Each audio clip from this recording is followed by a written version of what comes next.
I'm okay, I'm fine. Kincana, Kincana, teng neng neng neng neng. Ku menahan rasa sakit, rasa sakit. Few moments later.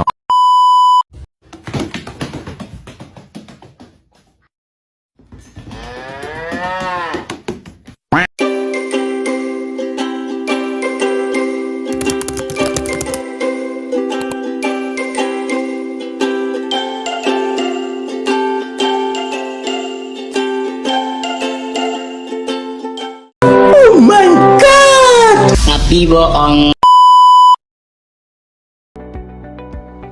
Baiklah, mari kita masuk ke materi pembelajaran. Pendapatan nasional, pendapatan per kapita, dan kesenjangan ekonomi.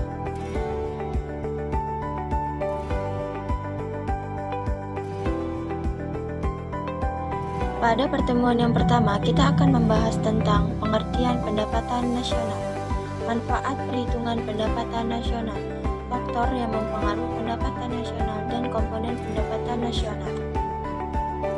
Lanjut ke pengertian pendapatan nasional. Jadi, pendapatan nasional itu keseluruhan jumlah pendapatan yang diperoleh semua masyarakat yang tinggal di suatu negara dalam kurun waktu tertentu. Nah, biasanya perhitungan pendapatan nasional ini dalam periode 1 tahun karena ini keseluruhan jumlah pendapatan yang diperoleh di suatu negara. Jadi semakin tinggi pendapatannya dan semakin tinggi pula pendapatan nasionalnya. Oke, kita lanjut ke pertemuan yang kedua. Manfaat perhitungan pendapatan nasional. Yang pertama, membandingkan perekonomian antar negara. Yang kedua, mengetahui perkembangan perekonomian dari tahun ke tahun. Yang ketiga, untuk mengetahui struktur perekonomian suatu negara. Selanjutnya, faktor-faktor yang mempengaruhi pendapatan nasional. Yang pertama ada kualitas sumber daya manusia. Yang kedua ada keadaan sumber daya alam. Semakin banyak sumber daya alam suatu negara digunakan untuk berproduksi, maka akan menghasilkan keuntungan yang melimpah. Yang ketiga, dampak jangka panjang akan sulit diperbaiki jika reputasi perusahaan rusak.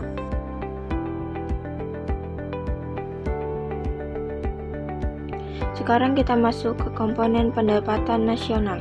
Pertama ada GDP, Gross Domestic Product. Yang kedua ada Gross National Product atau GNP.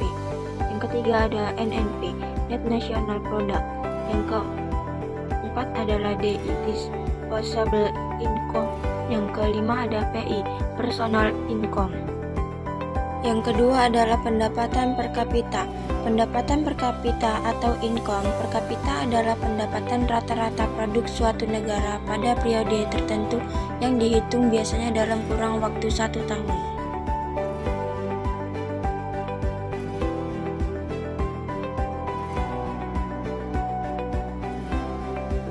Nah, pada pertemuan ketiga ini kita akan menjelaskan tentang kesenjangan ekonomi.